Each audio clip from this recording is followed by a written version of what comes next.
All right, so I think for now we're okay. I think we can get going. So good evening once again.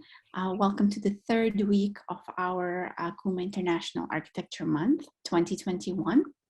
As you know, this year we are talking about living borders, and the theme is envisioned as sort of a parallel. We are saying dialogue, but it's really a parallel narrative between Bosnia and Herzegovina and Palestine. And so, of course, with us tonight is the Kuma International Director, founder and director, Claudia Zini. And also with us tonight is our second last speaker. So before we get into presenting, or before I tell you a little bit more about the speaker, I just wanted to go over kind of recap what we have been doing so far. So as you know, in week one, we have been talking about transforming borders with Haris Piplash and Nadia Habash. And then in week two, we were looking at visible borders. I would say Nada Demirovic Habibia and Anwar Jaber. Nada was talking about the case of Mostar, and Anwar was talking about Ramallah. And then last week we had Sabina Tanovic and Abed and Alessandra from Yala Project talking about acting within borders. And Sabina was talking about memorialization and dealing with post-war memory in Sarajevo, while Abed and Alessandra were telling us about their work in Nablus and kind of this idea of acting within borders. And so this week we're finishing off the month with the sub-theme of reclaiming borders. So tonight we have Ajna Babahmetović with us, and she will be talking about Diasporic Architecture, and I will tell you about her a little bit in a second, a little bit more about her. And then we will finish off the month on Thursday with Susie Harris-Brands, who will be talking about politics of landscape in the occupied West Bank. And so with that, we will finish off our Architecture Month next time, so on Thursday. And just kind of a brief recap, we would really like to thank our partners, Italian Embassy in Bosnia and Herzegovina, the Architectural Association, Open Society Fund, Yala Foundation, International Birch University. Thank you so much, all of those organizations, for continuously supporting the program. All right, so I will tell you now about our speaker tonight. We're very happy she's with us for the first time at Kuma International. We have Ajna Babahmetović, who studied architecture at the Graz University of Technology, where she graduated on the topic of spatial manifestations of migration in Bosnia and Herzegovina. And during the past 6 years, she's worked in architectural firms, and she's co-founded the Cultural and Artistic Association, OAG Kulturverein. Sorry about my German, not so great in it.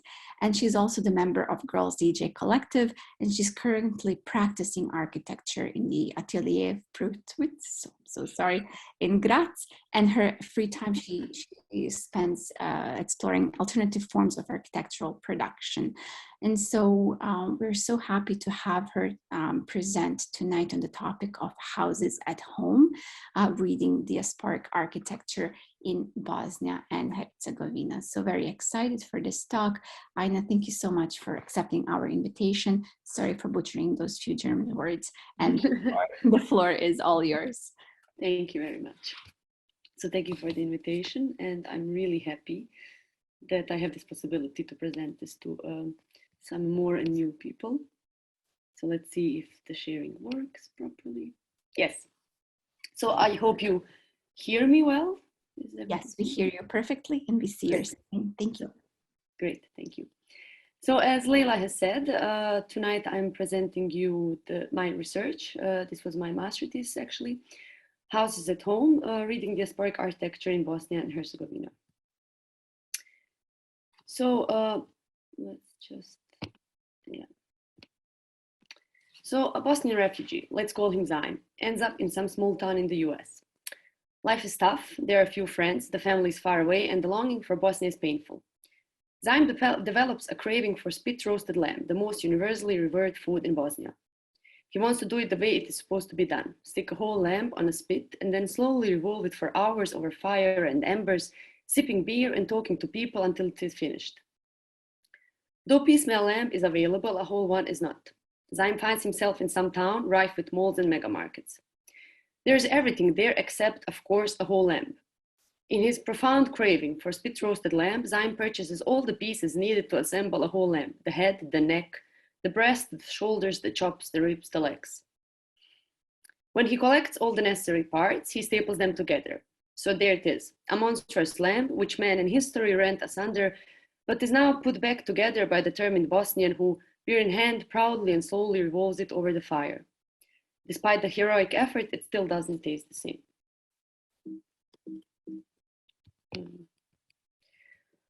Like a mythical beast, architecture emerges from the psychocultural landscape of its social, political, and economic circumstances.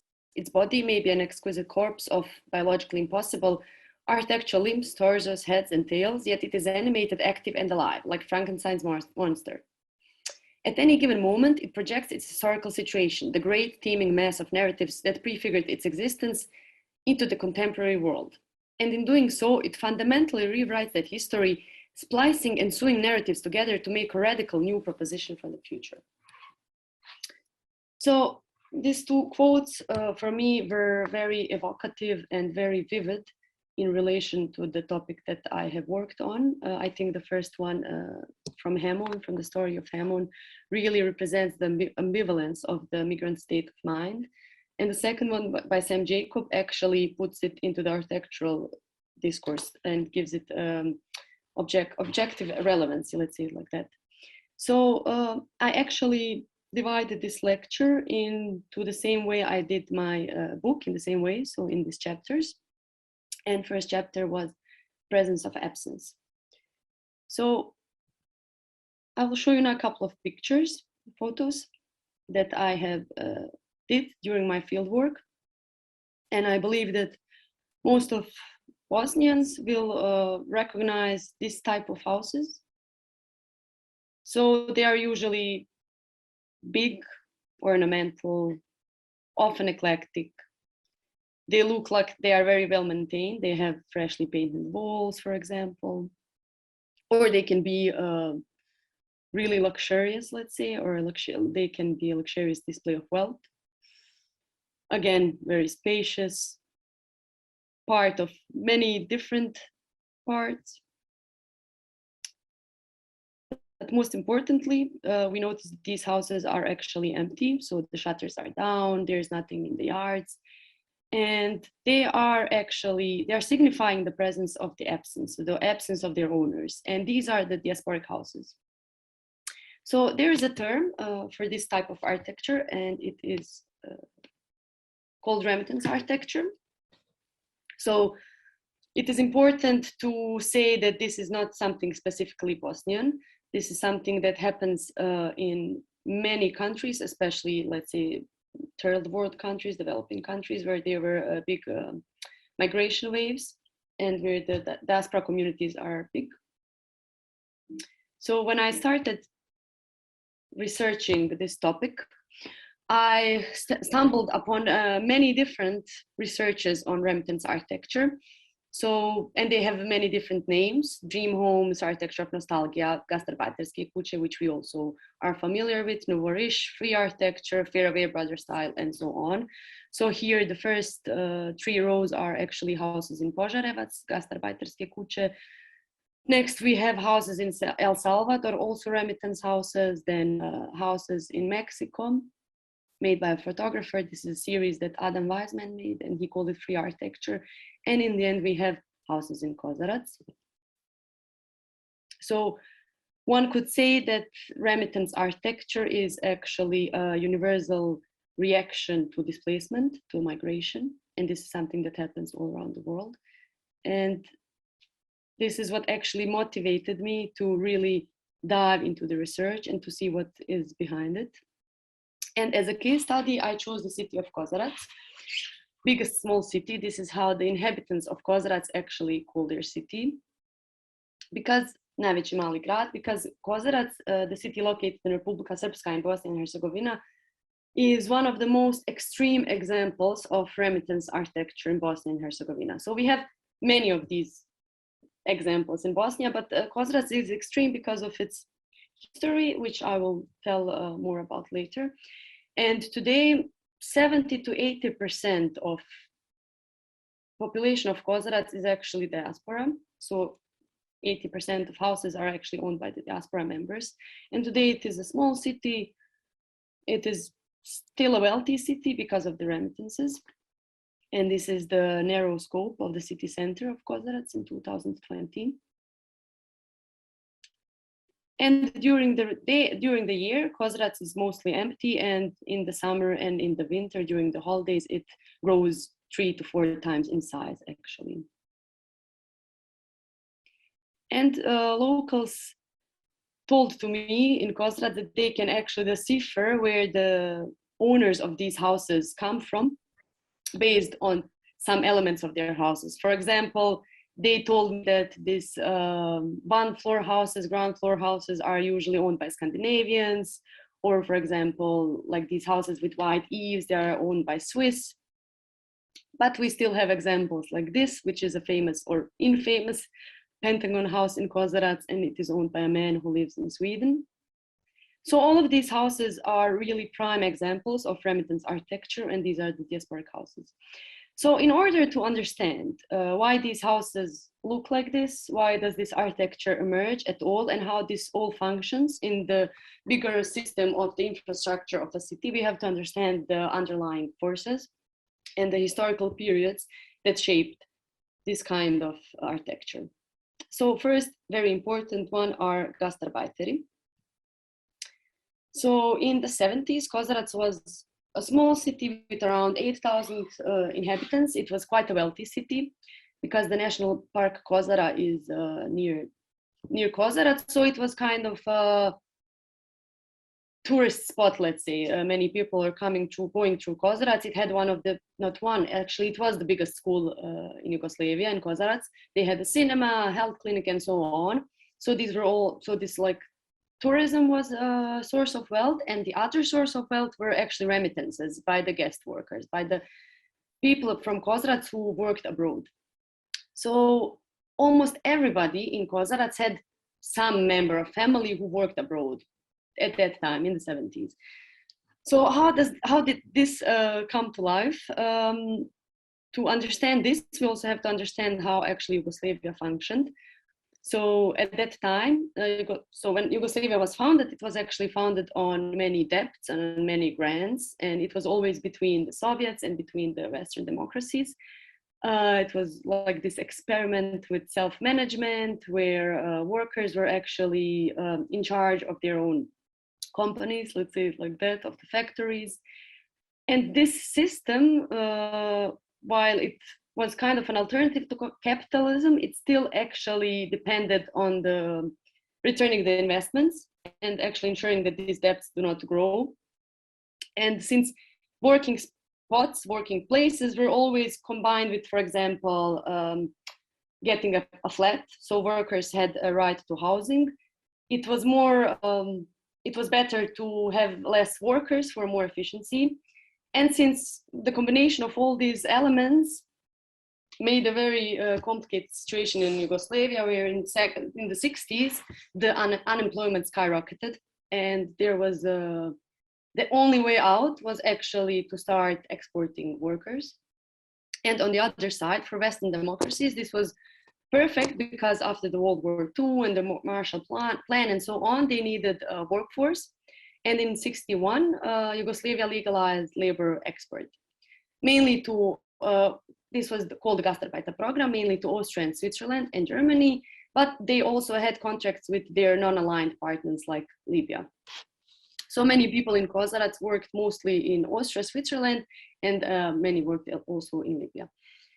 So Gastarbeiter program, I think we all from Bosnia, we know that Gastarbeiter is actually a derogatory term, basically, and this architecture, Gastarbeiterska architectura and so on, this is also actually kind of always seen with contempt, and it is being mocked. And I think in order to understand why it is derogatory, we have to understand what kind of failures this system produced, this Gastarbeiter program. So for the Western democracies, Gastarbeiter were like temporary workers, guest workers, and no shape or form of integration was done. these workers didn't have any language courses, no accommodation for their children, no accommodation for themselves. So they never really integrated in guest countries. And on the other side, since they didn't really work in Yugoslavia, they also did not have any security, because like security in Yugoslavia was connected to your workplace, to the factory or something similar. So these people, after 10 years of working abroad, most of them started bringing their families. And then in the 70s, with the oil crisis, the Western democracies decided that it is time to return all of these guest workers back to their home countries, which of course backfired. Many already had their lives and they tried to stay. And on the other hand, they didn't have any place to go back in their hometown, so they had to build their own houses because they didn't have any security, any housing, any dwelling security. And these were the first remittance houses in Bosnia. So first remittance houses were built by Gastarbeiter. They were usually, not usually, but often illegally built. It was building from distance remotely, so they were very informal. And this is the first time where this picture of a typical Gastarbeiter house actually came to life. And this is also why it was seen as something bad, because it was narrowly connected with this tragic destiny of a migrant who is not accepted for any of the side, but this actually was only because of the failure of the system. And in the book A Seventh Man by John Berger, this state of a migrant was beautifully described, and he described it as of a migrant worker as imprisonment. Imprisonment can cause both past and future to lock together against the present. Today, the temporary migrant worker suffers a kind of imprisonment in a prison without frontiers. And just to shortly show you what kind of place Gastarbeiter architecture had and still has in the architectural discourse. So there's not much written about it, but I found this little expert from the magazine Arhitectura i Urbanizam, Architecture and Urbanism from Serbia. And it is about the urbanism of municipality of Valjevo. And this is from 2005, so it is not that old. Other negative impact are immigrants, Gastarbeiter. Migrants brought new types of construction characteristic for the landscape in which they lived, the so-called Gastarbeiter architecture. These are examples built and decorated under the influence of alpine types of objects, which have nothing to do with the landscapes and architectural heritage of the municipality.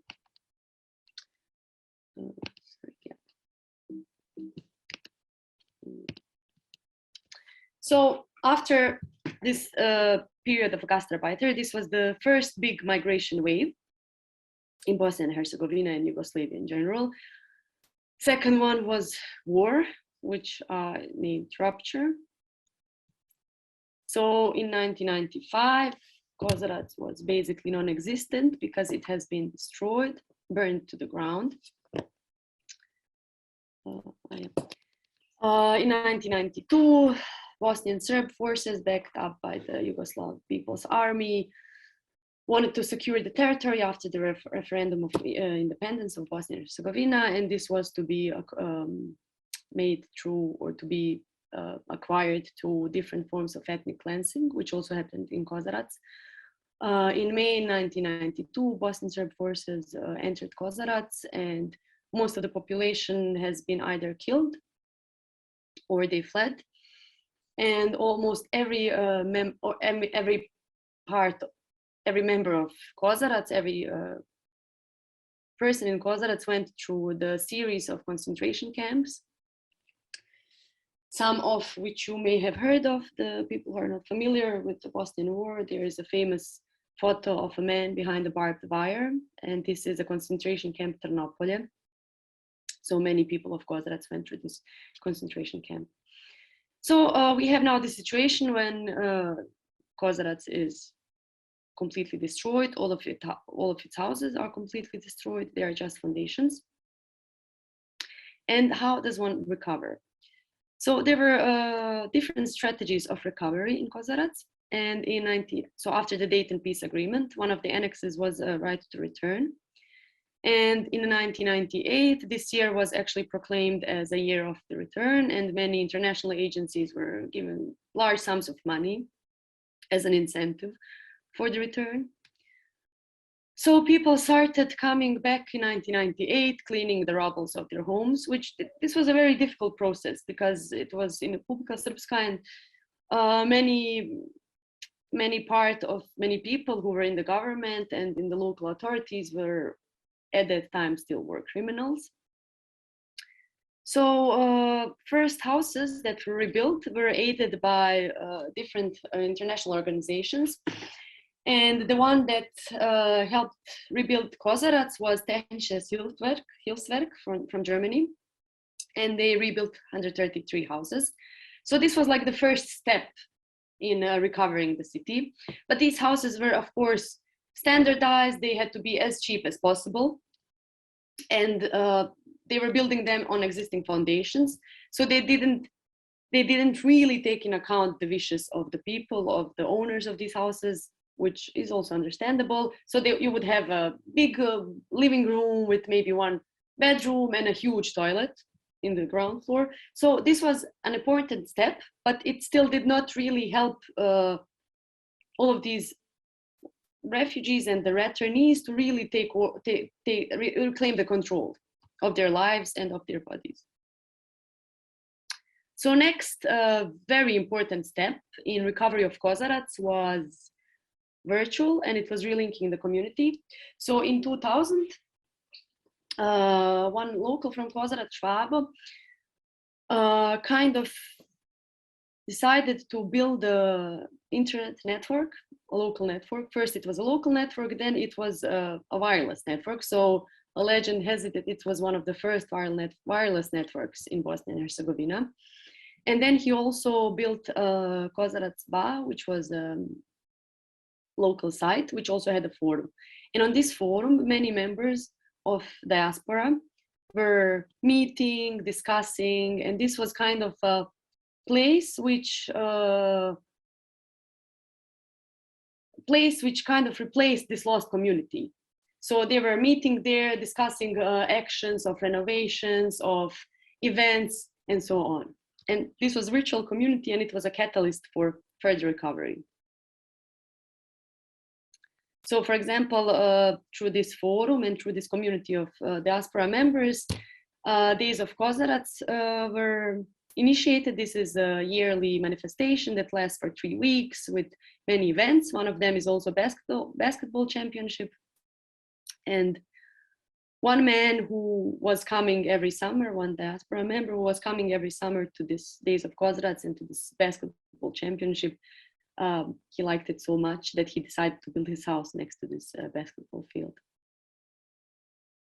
And of course, public infrastructure has been aided heavily by these grassroots organizations in Kozarac and diaspora members, like, for example, a monument to the victims of the war, which would be impossible just in combination with the local authorities, or many residential buildings which were built by diaspora members, by the investments.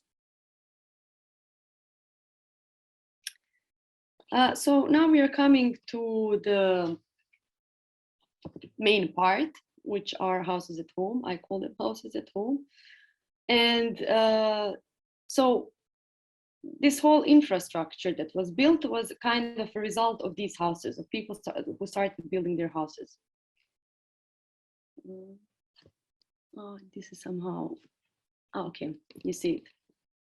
So this is a 3D model of Kozarac, of the center that I have built. And here we can see mapped houses owned by diaspora members. So I have to say this is a personal assessment. So this is not an official record because there are no official records. It's difficult to get them. And also many houses are owned by different people. You cannot really get it by catastrophe or something. So I actually did it in a very analog way. I was really kind of trying to identify these empty houses and like these characteristics that I described before, and map the houses.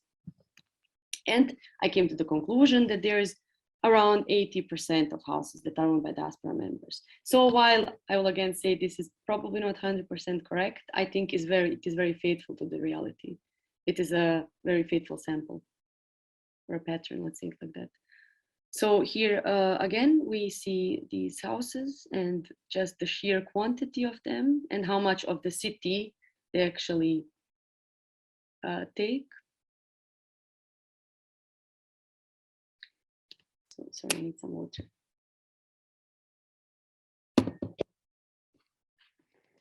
So this was the first house that I have visited. It has been built by a man and his family who has been a guest worker his whole life. Before the war, he has been working in Libya and in Slovenia. And his first house was actually a traditional Bosnian house built with his parents. So this was the traditional house made of čerpići with hatulas and so on. And on the foundations of this house emerged the second house, which was the first Remittance house, a house he built in the 70s with the money earned in Slovenia and Libya. So it was a more contemporary, westernized version of a house. And the third installment of the house, because the second house was ruined in the war, destroyed in the war, like every other house in Kozarac. Third house has been built by the money that he has earned in Italy, because he and his whole family fled for Italy during the war. And this was this third house. So he and his family were, as I have said, living in Italy, but they wanted to rebuild their house. So the only way to do it was to involve aunt's son, who was living in Kozarac, and he was actually supervising the construction. So they were exchanging many videos and photos and so on. So this whole construction was kind of made, the construction process was supervised live and virtually as well. And when we look at, for example, this photo, and we look at the facade, we see many elements, informality. This is actually very easily explainable because this house has been being built for 20 years on a daily wage, basically. So they were just building parts of the house when they had enough money for it. So there was no plan. There was no overarching plan which said, okay, this is going to be finished then and then, because they didn't know it. And we can see this on the facade. We can really read this from the facade. So they were actually kind of adapting to the situations as they would come. So they built apartments for the son and for the daughter. Each had own apartment in this house, own floor. And when daughter got married to a Kozarčan, so she had a place to go back to Kozarac, they decided to turn this apartment of daughter into a guest apartment, into guest rooms actually. And one can still find in the bedroom kitchen outlets on the walls for heavy appliances. So in almost on every floor of this house, we have outlets for kitchen appliances. We have many toilets, of course. And also above the garage, when the family has grown, they built immediately one more guest room. And when I have asked this man when the house has been finished, he told me when the house is finished, it is time to go, because building the house, constantly adding, constantly extending the house is kind of a performative way of reclaiming and maintaining the identity as well. And this is a newest project. It's a designated space for grilling, and this is still not finished. And this is a photo, one of the only photos I will show from the interior of the houses. So when I was talking, I was sitting in the living room of this man, and he asked me, like, you're an architect, why are you not asking me why is the TV on the fireplace? It shouldn't be there. It's like, yeah, right. Why is it? Well, because this son of the aunt who was supervising the construction, at one point he came to an idea that these decorative fireplaces are the coolest thing at the moment. And he sent him some photos, but he couldn't really recognize in the photos what it is, that it is a fake fireplace. So he said, yeah, do it. And the guy did it. And now it's stable for the television. And I love this photo because it's a completely accidental quote which fits to the topic. I know of nothing that can be compared to absolute imagination. So second house I have visited has been built by a man from Graz and his late wife, who fled in the war, and they moved to Zurich, to Switzerland, where they have been working and living in a little apartment. They got 2 daughters there as well, and they decided that they had to build their house back in Graz. But since they were younger, they were in their 30s, they had a really pragmatic approach. They hired a construction company. The house has been being built for 2 years, and they were coming every weekend or every second weekend to supervise the construction. They would come on Friday, be there on Saturday, sleep at relatives, and go back on Sunday. So it was a very, very strenuous process. And the late wife of this man actually designed the main characteristic of the house, because somebody in her family was an engineer, so she had kind of a bit of experience. And one can, for example, this is what I was mentioning before, one can see here some elements of this characteristic Swiss chalet style, which are these decorated eaves that are protruding, beams, and these eaves. And when I was talking with this man, he's quite realistic, and he said he knows that his daughters are not coming back. His parents are in Switzerland, and they're also probably staying there, but he still hopes that one day he's going to be able to come to settle here in Graz. And he still builds, as the man that I have mentioned before, he builds some exhibition spaces in the backyard of the house. So third house that I have been in and the owners I have talked with was owned by the couple who has been living in Germany since the 70s, so both of them. And they always had a house in Germany and in Graz. So their house has been designed by an architect, actually. And it has been destroyed in the war like everything else. And they initially told me that after the war, they have rebuilt the house because they felt responsible. They had this responsibility towards the city, and their house is located really in the center, and they just said they cannot be responsible for rubbles in the middle of the city. But actually, they have never lived without the house in Graz. So this was really the only way they were able to live in both places. And this is a schematic representation of this house. And we can see the ground floor is a parent's apartment. We have here the garage, which could also be an office space. It has all the needed outlets, all the needed installations. We have here a toilet, we have here a toilet. We have an entrance, one here. Then here we have the entrance for the second floor, which is one son's apartment. And the third floor is second son's apartment. So these are identical apartments. Of course, each apartment has its own entrance.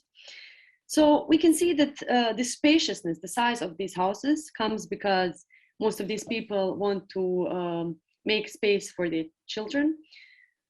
They are very adaptive.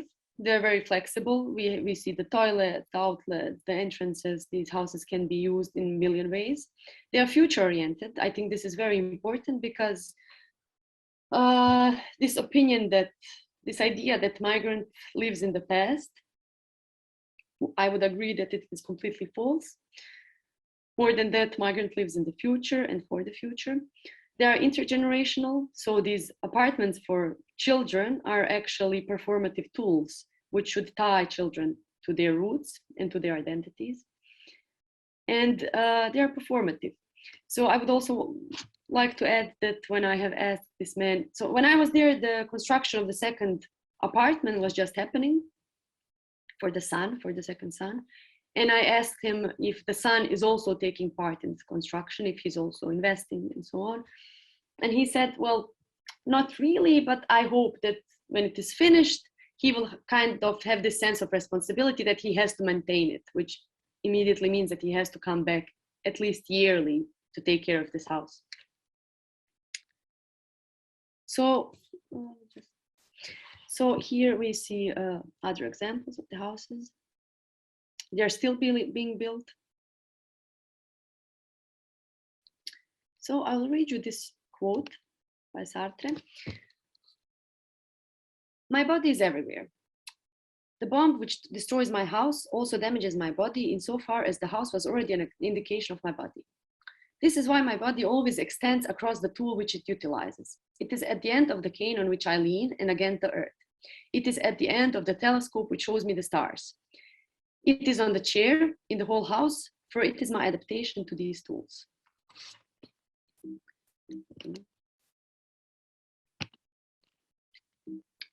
Sorry. So, idea of architecture as extension of the body is not a new idea, but I think that in the case of a migrant and in a migrant way of life, it gains a completely different, or it gains on meaning. It gains different perspective. So there's this short movie by Georgian artist Georgi Gagogas. See, I can also not really pronounce this properly, although I said the name many times. So he made a short movie about his father, who was a migrant worker in Portugal, and he lost his hand during the incident with the cement mixer. And because of this, he of course couldn't continue working, and he got a Portuguese pension and left to live in his Georgian summer house. So he had this prosthetic hand, which he didn't really use that much because it was just slowing him down. It didn't feel like a natural extension of his body. And of course, he felt phantom pain very often. Phantom pain is the pain that we have if we lose a limb. So it is just this sensation of pain in the lost limb.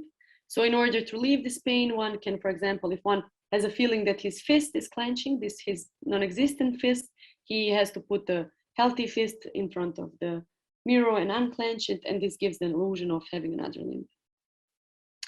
So why am I telling you all of this? Is because when I've seen this movie, for me, it was kind of a metaphor and a very vivid explanation of this feeling of displacement, of the loss.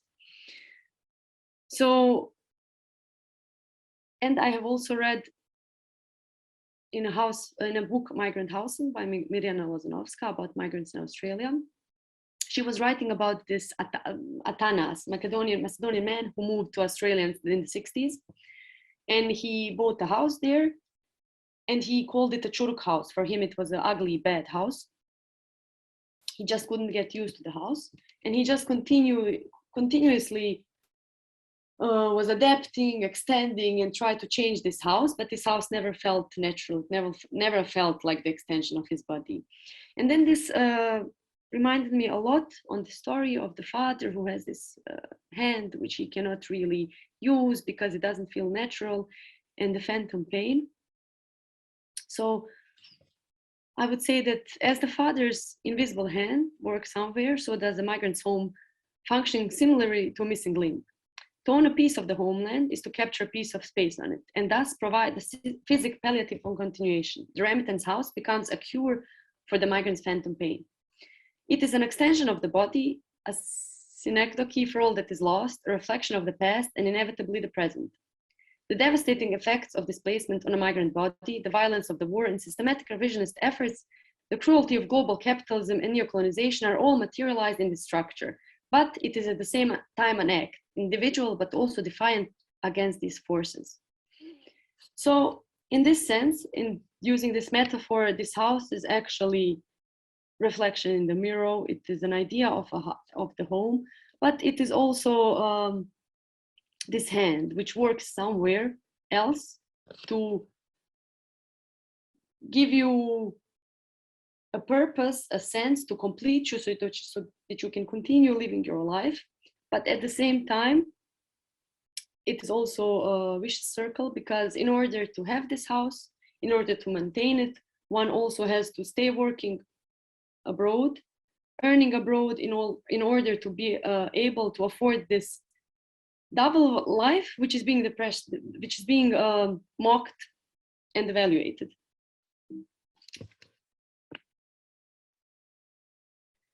So the Remittance house is often stigmatized, reduced to its eclectic facades. The predominance of these buildings inevitably reveals the differences in economic standing between the countries of residence for the diaspora and their home countries, further reinforcing neocolonial narratives of belonging, identity, and inferiority. Instead of being seen as a vital link to home, they can be ordered and displayed as symbols of unnecessary luxurious consumption or the remains of a tragic life spent in between of kitsch aesthetics and so on. So I will hurry up. I think I have a couple of them. Okay, great. It's okay, take your time. Okay, because now I was just trying to read this all quickly because I thought so when it has been finished, the subjectivity has been reclaimed, to some extent the control of one's own life with building this house. There remains the issue of maintenance. So this is one of the most important issues with diasporic architecture because it just needs more infrastructure. So I divided these ways of maintenance in the ones who stay, the services, and the ones who left. So the ones who stay, who are the ones who stay? The man I have mentioned in the beginning, the one who was working in Libya, Slovenia, Italy, and then came back during this retirement with his wife, he told me he has keys of 8 other houses. So he's the one who came back. And of his neighbors who are still in diaspora, they need somebody to, open the windows from time to time, to turn on the heating upon their coming during the summers, to water the plants and so on. So the maintenance of these houses is kind of dispersed through or divided through the inhabitants, the locals who are still in Kozarac, but also some people really pay, and it is kind of a new form of labor, taking care of these houses when their people are not, where their owners are not there. And this is also a kind of a service. And this is the next step of my mapping. So we had the houses which are owned by diaspora members. So this is the remittance landscape of Kozarac. So it's not just the remittance houses, it's the whole infrastructure. So we have houses owned by diaspora members. We have residential buildings with most of the flats owned by younger diaspora members, because younger diaspora members would rather buy a flat than like really embark on this strenuous journey of building a house. Then we have houses owned by diaspora members with a rented ground floor, usually for commercial purposes. So the ground floor is activated but the upper floors are not. And we have public objects which remain completely or partially empty or unfinished, because the distance, of course, also the ignorance of the local authorities and indifference make it very difficult to really maintain these public infrastructures. And we have restaurants and cafes which operate seasonally. So when I was in Kozarac, it was November, just a couple of cafes were open that are open during the whole year. And the rest functions really just like in a touristic city, seasonally. And we here had all of this in 3D. So in order to explain the third very important part of the maintenance processes, I will just quickly tell you how I built this 3D model and even why. So I actually wanted to go to Kozarac more times than I did, but because of Corona, it was impossible. So I was sitting at home, and since I didn't really manage to map these houses when I was there, I was thinking, how am I going to do it?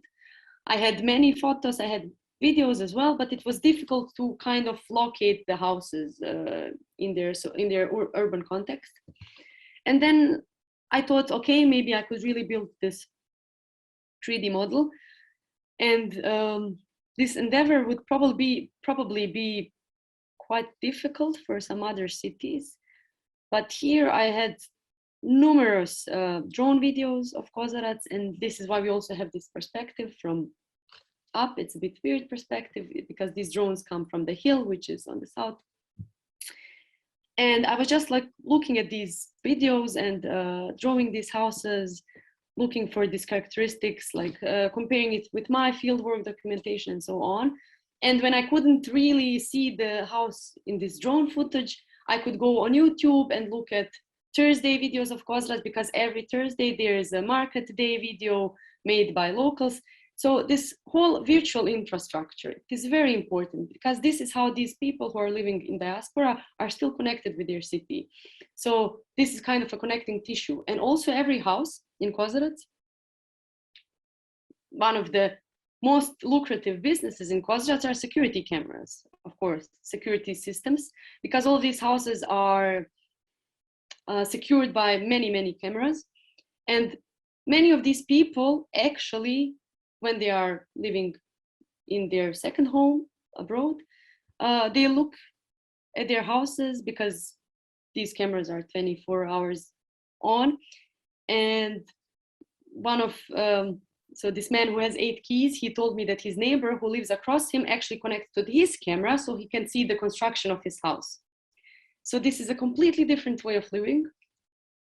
And this is an integral part of the maintenance, are these virtual connective tissues, I would say. And so my plan was also to visit Kozarac during the summer, because during the summer, Kozarac grows, as I have said, 3 to 4 times. There's this manifestation, and there's this urban legend, but it is actually true. It is not a legend. I thought it sounded really insane. One day, a couple of years ago, 28 couples got married in Kozarac on one day during the summer. So they would just erect tents in these big yards of the houses. So this is also where this need for space comes from, because there would always be this kind of big events where all the family and all the friends come. And since I couldn't really come during the summer, this is kind of an illustration which tried to create the atmosphere completely artificially, of course. And this is one of the examples again for the end. And now the real end, since so all of these people built their houses, but there's also an example of a man who did it a bit differently. He was from a village near Kozarac, and he also worked as a gastarbeiter he built his house, Remittance house. And during the war, his house has been destroyed. Then he went to Sweden with his wife, and they never kind of managed to really have enough money to build a house, or I'm not sure about their reasons, but they decided to bury their house, the rubbles of the house, the remains, and they made a ceremony and a tombstone with the text, "Here lies my house, born in 1974, died in 1992, built by love, destroyed by hatred." Thank you. So with this, I finish this long lecture. Wow, thank you, Aina, so much. It was a long lecture. It was a very captivating lecture. Thank you so much. So I'm going to ask the audience. We have a few comments in the chat, so I will read them out loud. But before we do that, I'm sure people have questions for Aina. So feel free to either raise your hand and ask them directly, or you can, if you don't feel like turning on your cameras, please, you can type the questions in the chat and I can read them out for Aina. Maybe I can just start with what's in the chat. And again, really thank you so much for this amazing presentation. So we have Sanya who asked 2 things. The first thing, she was asking if you can show us again the city plan with its changes. Is this what you mean, Sanya? Sanya, do you mean the changes? Mm-hmm. Actually, you've already showed it now earlier, so all good. Okay. Okay. Thank you. Perfect. Thank you, Sanya. And she was also asking if you can please write the title of the book you just mentioned when talking about the movie at the same time. Yeah, so it is called Migrant Housing, and it is by Mirjana Lazanowska. So I will just write it now in the chat. Perfect. Yeah. Thank you. All right, so we have a question. We have a hand raised. So Sabina actually has a question for you. Sabina, please feel free to ask your question. Hi, thank you, Leila. Thank you, Aina. It was really captivating talk. I will not turn on my camera to spare you the horror.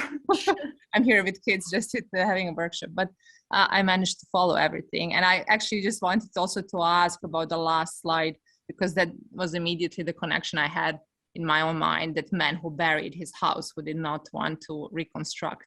But while listening, I was thinking also about my own family and friends. And I know before the last war, and my father, you know, we had this summer house just in the outskirts of Sarajevo, and he would always build there constantly. He was building something there, which was also, you know, destroyed. And then he just continued after the war, and he was building, and I think 3-story high building. And now I see my cousins, so, you know, the next generation, who do exactly the same. So people who live in Sarajevo and who just continue doing this as some kind of I don't know, so almost I see it as a ritual, but, you know, it's kind of a way of life. And for me, when I listen to you now, it seems like, you know, what was in a local context is now, of course, much more complicated by the migration and not being able to go there every weekend or so on. But I was just thinking whether you also look at this as a kind of, you know, tradition, a local tradition in Bosnia and Herzegovina, perhaps, you know, how present was that before? Can you compare, or, you know, does that somehow feature in your research as well? Well, I definitely agree with you, and this is true. So it was, of course, a bit difficult to kind of differentiate between things that are really that developed specifically thanks to the migration and to the displacement, and how they actually fit into the, as you have said, this tradition of building, because I'm familiar with that. Also, my dad builds all the time. He lives in Zenica.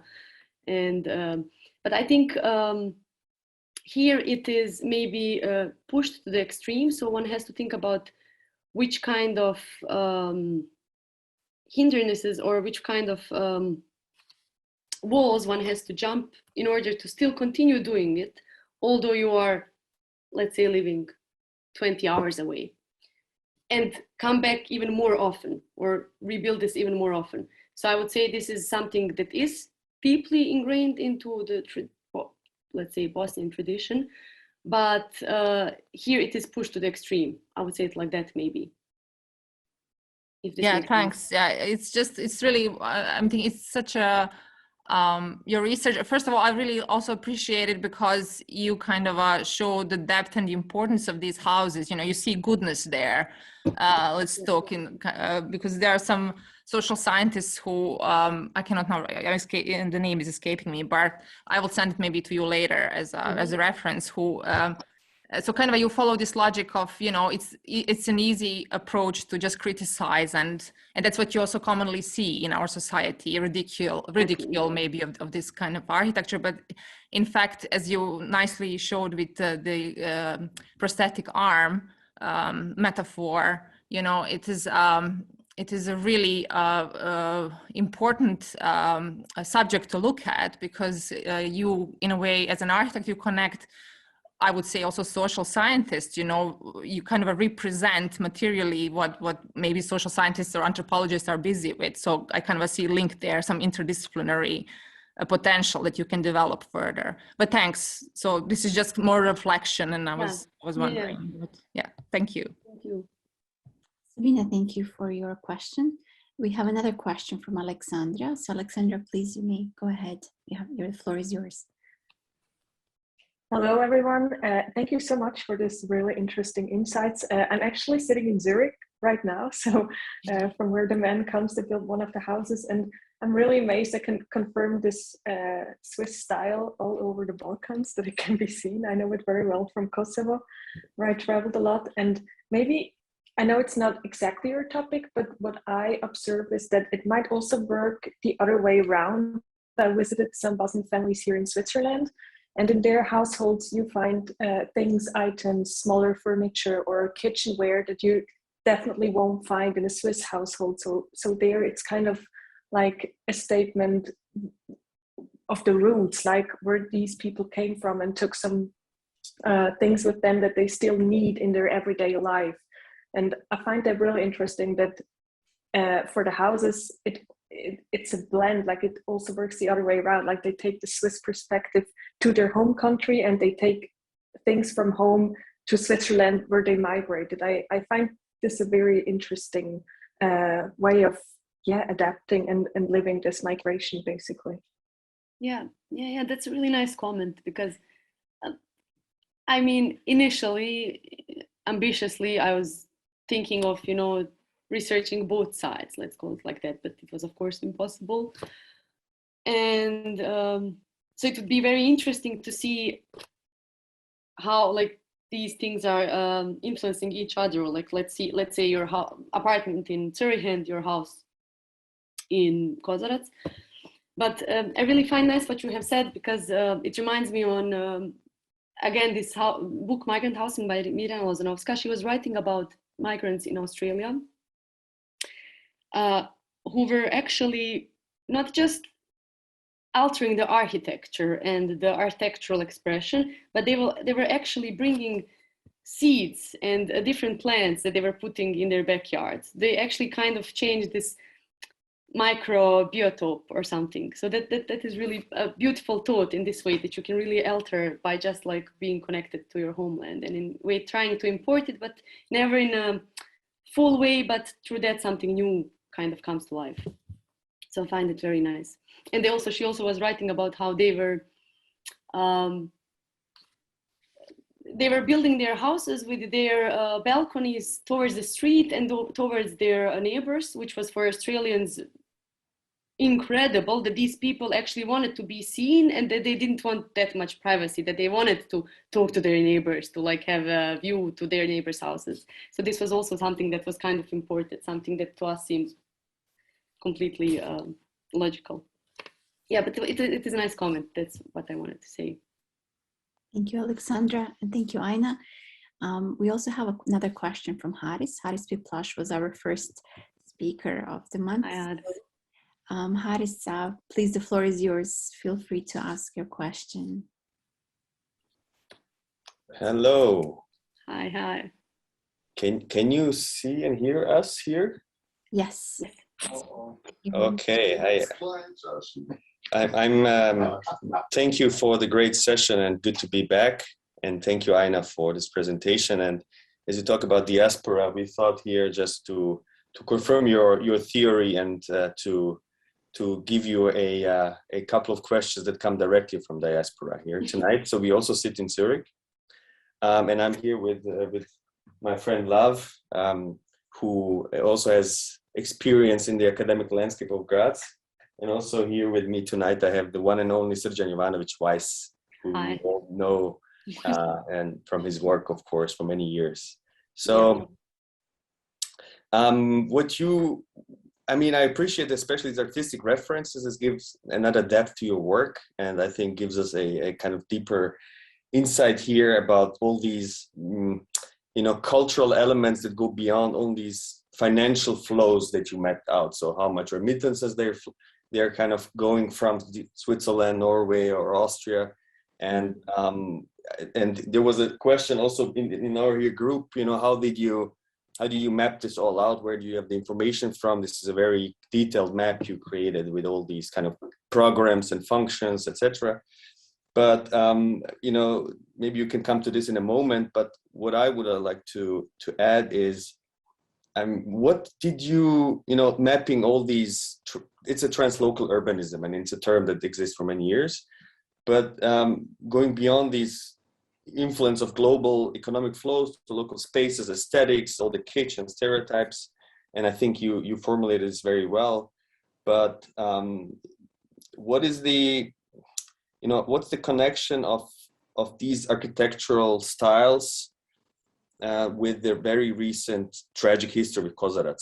Is this a sort of a resistance against, we survived everything that happened and now we want to show presence? Is it sort of architecture of, is it a showing presence of architecture of provocation? And this is kind of my first thought and question I want to share with you. And the second is, you invested a lot of, I would say, emotions and private and personal dimensions and you put into this work. And the question is here, what are you taking out of this work for your research, your mapping, and your design practice? And what did you learn from this work that you can implement later in your work in Austria and beyond in the rest of Europe? So what is this? Is it a specialization that you take that's going to kind of accompany you in the next years? So again, what is this architecture of resistance? What do you take out of it? And the third question was, how did you map out these spaces? Okay, so mapping. Okay, I think I have the overview. So mapping was done quite informally, I have to say. So as I have said, I didn't really have access to any official records of ownership or of anything that could actually lead me into the right way. Of course, I had locals which I interacted with and who helped me, and so it was kind of a combination of my own observations. So I had this set of criteria, what makes out a remittance house. So of course, first and most important criteria is that it is empty, right? So if you go there in September. And second one was that I was just trying to confirm for most of these houses that I have mapped and these infrastructures with locals if it is really true, if it is like that. So it is kind of this combination, patchwork of different methods, which are, as I have said, not very scientific, maybe one could even say, but I think they really faithfully represent the state. So they could be seen as a pattern, as a sample of like kind of this situation. The second question you asked if these styles could be seen as a provocation. So do you mean, what I didn't understand is, do you mean the existence of this architecture, the existence of the houses, or really styles? Are you really talking about styles? I think it's both. Just to clarify, I think it's both in my opinion. I mean, I know many people from Kozarac who, there's a sort of like a, unwritten rule that nobody from Kozarac is allowed to sell land. So the tenureship and ownership of land is very important to these people, and they come every summer. Some of them are retired there and stay. So it's a sort of goes beyond architecture itself, but architecture is a symbol of resistance in a way. Of course. What I hear from them, but maybe then the question is, did you also observe the same in a? No, of course, that's very much true, because just the location of Kozarac and its history, it is still located in Republika Srpska. So the local authorities are still quite ignorant and indifferent to the past. There are still many issues with memorialization, like with Omarska camp, which is still a factory owned by ArcelorMittal. There is nothing except of a yearly commemoration. So these people, because they are really kind of left alone, let's say it like that, they don't really have the support of the local authorities. They do have to do it themselves, and it is definitely a form of resistance, very much so. But I don't think it is kind of, it is an active process, it is an active decision, but I think even without that, they would build the houses. And the second one, if styles are provocation, I wouldn't say so. I don't see it like that, not at all, actually. So first, when I was thinking about it, so I was talking with this guy who was living in Italy, for example. And I asked him, so he, on the facade, if you remember, he has like, maybe I can find it. Let's quickly, sorry. I think it was Bruno Latour who formulated this theory of architecture as provocation, but maybe Sergio knows better. And Sergio, I'm saying it's not a conscious provocation. That's what I'm saying. The style specifically. So let me just find this photo quickly. I know it's down. And by the way, Sergio has another question for you. So if you have a couple of minutes, and while you're looking, so also to say hello to Leila, Claudia, and the rest of the crew. Good to be with you again. Yeah. Yeah. So this is the house, and I asked him for this for the stone on the facade. So actually, I showed this picture to a friend from Italy, and I was like, because I'm not an expert, do you see some elements of traditional Italian architecture in Trentino? He was working there or something. Give me something, and he found thousands of them. especially, for example, the stone on the ground floor on the facade. And then I asked the guy if he was inspired or whatever, and he said, of course not. These are like, you know, Bosnian materials and so on.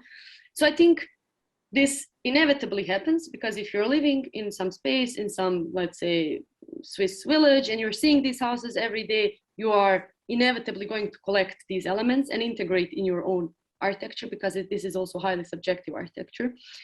And I also think that it can be maybe even compared with, you know, acquiring a new language. So you have this, for example, let's say broken German. And I think these houses are also a bit, I don't mean it in a negative way, but like a bit broken. So it's like a combination of many elements, because you're in different spaces and you try to connect everything that you have seen, but you cannot maybe connect it in a consequent way. Because of this mobile, intermittent life, you're constantly changing, everything is changing, culture is constantly changing, you're moving from system to system, and this is the expression of that. This is my opinion and like what I have observed. So just to jump in, you know, I also would not call it negative. I would call it undisciplined. You know, like disciplinary, whatever, you're showing architecture, you're showing undisciplined behavior. And it has been going on for some time. But the crux of my question, like to put it a bit on abstraction and maybe on some kind of a qualification level, you know, how do you differentiate between this for Kozarac? And by the way, congratulations for so much research and, you know, improvisation. Believe me, I know how it is. And the thing is that, do you see this as a reverse assimilation of Gastarbeiter population, you know, back to that place? And I will explain. Or is it a reverse engineering, which is most usually the case about the Gastarbeiters, you know, coming back to the homeland and then bringing the values from the outside. So this is a difference, you know, the reverse assimilation is just coming back, being quiet, you know, enjoying the old age and kind of being in the homeland. But reverse engineering is bringing values, say, from Germany, Austria, or Australia, you know, for that matter, or America, and actually being quite active in redefining in undisciplined way, you know, what it is. You know, that is the most clear. I think that would be a very, very good thing for you to differentiate, you know, or even if you say it is both, you know, it is both undisciplined assimilation or undisciplined reverse engineering, but, you know, to qualify what is what, you know, like, and I think you have cases. I mean, you clearly did photographs and, you know, mapping and informal conversations, and that's great because you're not the only one doing it. The thing is that how do you qualify those into these streams, you know, of culture? Because one thing that is most important, I'll finish with this and let you speak, is that I think the challenge is to proclaim that this kind of living is also a part of culture. It's not an alternative culture. It's not like new wave or punk or I don't know, you know, it's a popular culture, you know, like turbo folk, you know, it is actually culture at the end of the day. But the thing is that how is it, you know, and what are the ways how you map it up in your thesis, in your work, you know, how do you actually see it leading to something that is more global than just the place where it comes from. So I hope that wasn't too much. No, it was a great comment. I completely agree. I really love how you defined the approach, and I do think it's the combination of assimilation and engineering. It cannot be one or the other one, just one or the other one. That is definitely a combination. And actually, the goal of my whole thesis was to make an entry point for this architecture. And it's not just an architecture, as I have showed, it is way of living, it is a lifestyle, and it is a legit lifestyle, let's call it like that. And it's not going away. And this is what I also wanted to show with these other examples from around the world. This is happening everywhere. It's not just in Bosnia. We just have different There are just different historical and, you know, contextual frameworks. But this happens everywhere, and we have to. So actually, what I have done was just trying to interpret it and to analyze it. This way of living and architecture that follows this way of living, that is a manifestation of exactly this way of living, which is going to stay like this. You know, what is happening? What is going to happen with Kozarac is a big question. You know, what is going to, because this is like one specific generation. Younger generations, as I have said, are usually just buying flats. They are not building houses. And third migrant generations, they are not coming back, probably, maybe once in 3 years. So what's going to happen with Kozarac? That is also a question. And with many cities like this. And these are all the things that I still have literally no answer to, of course. I hope I kind of, I mean, it was more a statement that you have said, not really a question, I guess. Yeah, maybe it was, but I think it's an encouragement, you know, to get deeper into and maybe even assume things which are not fully, say, proven by some kind of some proof, you know, like or demographics, because clearly you're in the field of demographics here. It is a contingent to demographic change, and not just say this kind of Gastarbeiter thing, but it's also generational. Exactly. You have like 2 generations, 3 generations, and then, you know, they communicate in a different way. Plus you have the entire, you know, social Amazon, you know, going on, you know, like today, you know, so that, you know, this can be shared, but it may be overlooked because, you know, Kozarac is really not known as a place, say, in the West.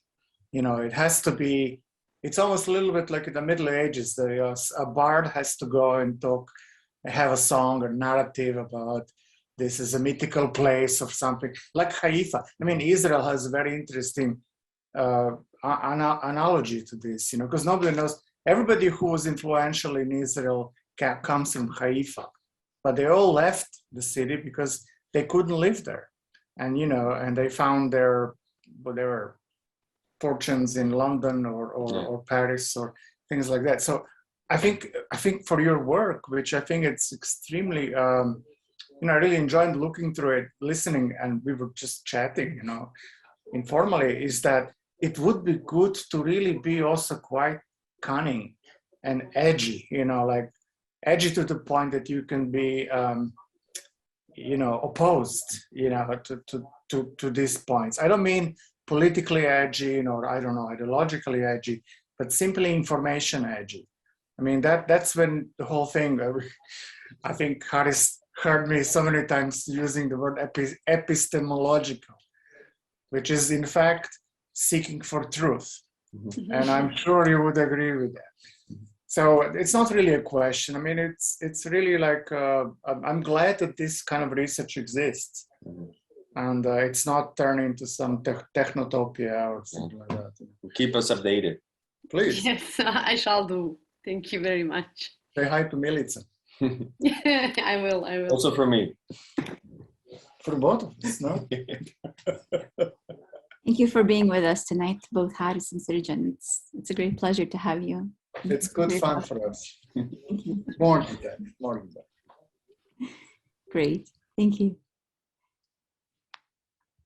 I see we have another question, but maybe before we move on, just to kind of add to this point, I wanted to ask you, I'm curious about the different generations of diaspora, because, for example, living in Canada for many years, I've noticed that there is that generation of diaspora from the 70s that has a certain relationship to the homeland, and then the second wave that happened after the Dayton Agreement, and they have a different relationship to the homeland, also the way they see the homeland, but also how they relate to it. And I'm just wondering if you've seen the differences perhaps within this research, both in the physical manifestation, but also within, like, let's say that this relationship to the homeland. Yeah. So I have mainly talked with an older generation, let's say, that was who were grown-ups when they fled the war. But for example, we already see the difference in these two houses that I showed, the first one by this older guy and the second one by this younger couple who, like, you know, did it in 2 years with a construction company and so on. So this is, I'd say, a formal difference, like approach to building. In the end, we maybe have a similar outcome, but approach is different. And second, I, of course, did interact with many young Khazarchans, and many of them are part of the brain drain, which is the third ongoing migration wave. So, I mean, I think it's difficult to predict or to say how this is going to play out. But I definitely can say that younger generations, the imperative is not to build. That is very much so, but I think it is not specifically connected to Khazarats and Khazarats youth, but generally our generation, my generation, for example, as well. This is just not something that we want to do to ourselves. Let's say it like that. Mm-hmm. So this is the difference. And of course, the relation to homeland, mm-hmm. I think with every generation, it gets different. It is very different. Of course, that's why I was also saying that I really wonder what is going to happen with these houses. You know, with these kids who have their floors and so on, who really don't, which is understandable, don't have this connection as their parents had, and what is going to happen, and, you know, how often are they going to come back and so on. So I think it's a very difficult, there's no answer, I cannot give you an answer, but yes, relationship is definitely different. Sure. We have one more question from the audience. I see Sanya has her hand raised up. So Sanya, please. Thanks, Aina, for answering my question. And Sanya, please feel free to ask. Hi, everyone. Hi. I am sitting in Vienna. And this was for me, unfortunately, I missed the first half of your presentation.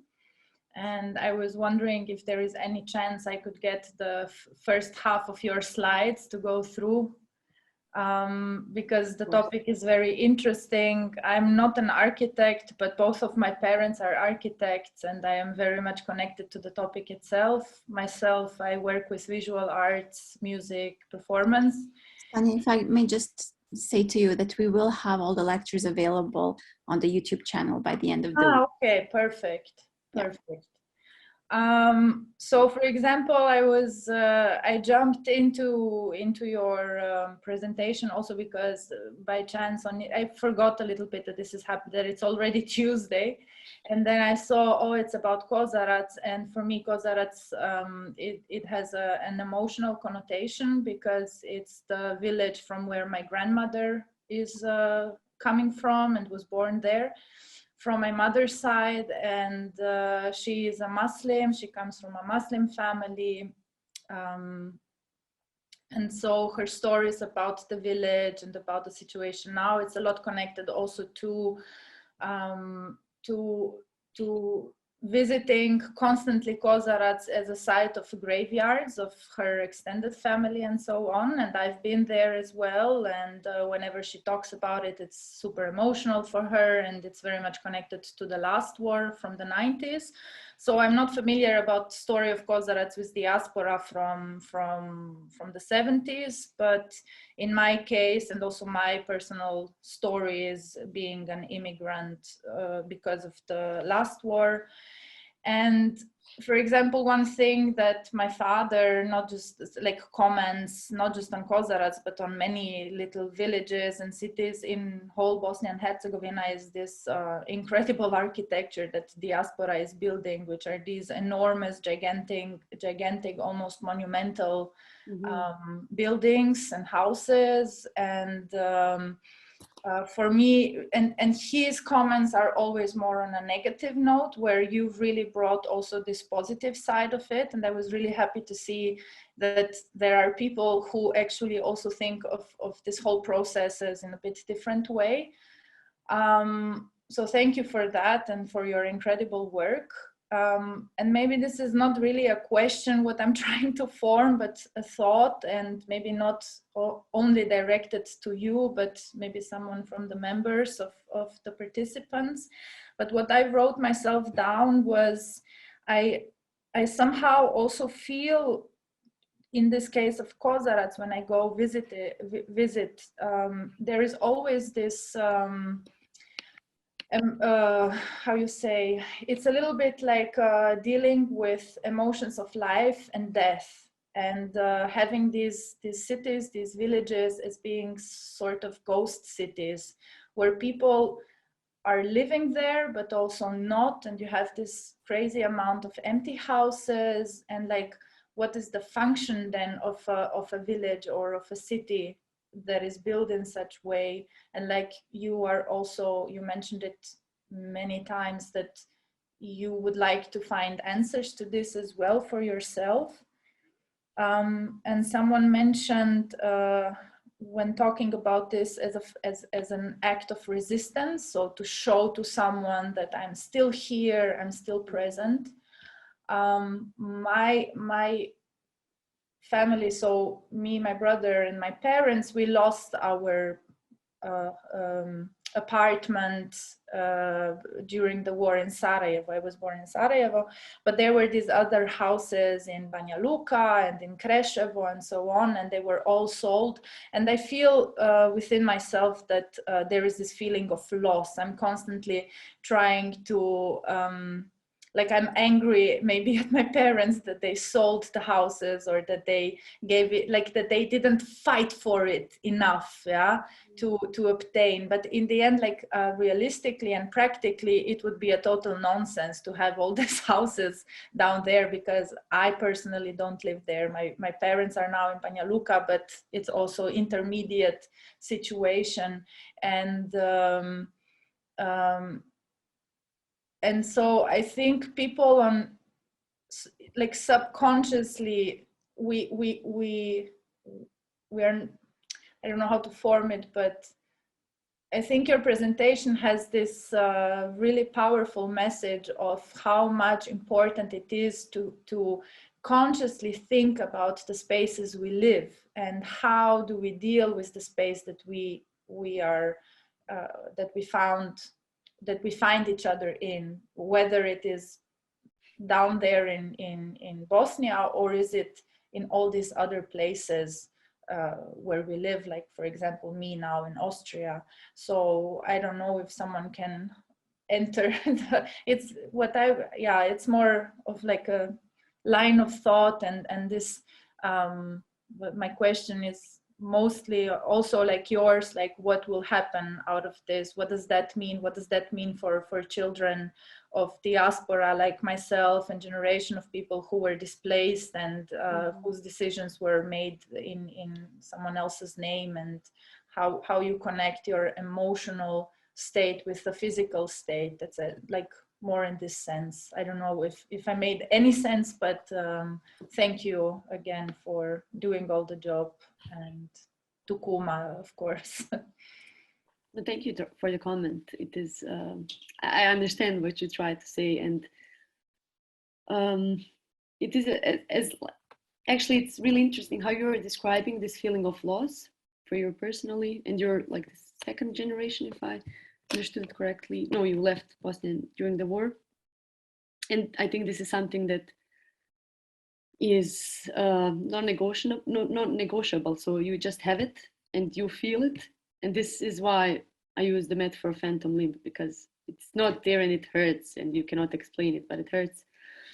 And also, I think that, as you have said, we have to think about the spaces, because I was talking about people who are building and have the control and so on, but as much as people are building the houses and the architecture, infrastructure of the whole city, the same amount also goes the other way around. So this architecture is also shaping the people.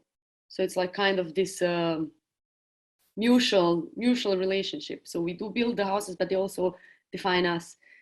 Like, for example, you know, migrant worker who is in a city which he cannot read the city, because he walks through the streets of which he has no memories whatsoever, you know, like there are no connections, no entry points. The architecture is actually completely illegible, and also quite literally he cannot read the language, for example. So this is how this surrounding shapes him or does not shape him. He does not interact with the surrounding. And this is also where this feeling of loss, of, you know, not fitting in or integrating, or like feeling that something is missing comes from as well. So architecture is extremely important, like our built environment, actually, I would say it like that. And everything that we have, you know, memories, our friends, our family, or whatever, everything is connected with our surrounding, actually. It's all embedded, it's inscribed in it. So yeah, it's also just a state, like I just continued what you have nicely put together. Thank you, Sonia. Thank you, Aina. Just to wrap things up, we are getting a bit late into the evening. Sabina has a comment. She says, just to complicate the subject a little further, Semezdin Mehmedinović recently claimed that in the process of moving, he lost the idea of home. What is my home? I'm not sure anymore. I'm looking forward to see how your research will develop and how the concept of home will evolve. Thank you for the talk. And she also posted a link to the interview. So thank you, Sabina. Also Claudia has a comment. She says, thank you, Sonia. Thank you, Aina, of course, for a great presentation. And thank you everyone for joining us tonight. Such powerful conversation happening during this Architecture Month. Extremely grateful to host such great guest speakers and audience. And thank you to our architecture program directors. She's thanking me as well for designing such an amazing program. Thank you, Claudia. Aina, it has been a great pleasure to have you with us tonight. I'm sure, I mean, this is the first time we have you at Kuma, but I'm sure this conversation and our collaboration will continue. And I look forward to seeing you in person and talking about this further and kind of following up on your research and your future work. We have a few more comments just coming in. Michelle says, thank you. And Jocelyn says, wonderful talk. Thank you. Carolyn says, thanks, fascinating presentation. And so, Aina, give us a call the next time you're in Sarajevo or else, and we really look forward to having you with us again. Thank you, audience. Thank you, everyone, for taking the time for being here for this second last talk. Next week on Thursday, we have Suzanne Harris-Brands. She will be talking about the politics of landscape in the occupied West Bank. So we will be concluding our Architecture Month, the Living Borders, on Thursday. And I hope that you can all join us for the last talk. Once again, Aina, thank you. It's been a real pleasure. Thank you for everyone else for being here, asking questions. And so see you again on Thursday. Thank you very much for the invitation. It was really great. And to everybody who took part in the discussion, it was also very, very interesting. I got a lot of useful insights. For sure. So thank you, Sonia and Haris and Srđan, Sabina. Thank you guys for being with us and for participating. So have a good night, everyone, and see you on Thursday. Good night. Thank you, everyone. Good night. And thank you, Aina, one more time. It was really great. Thank you so much.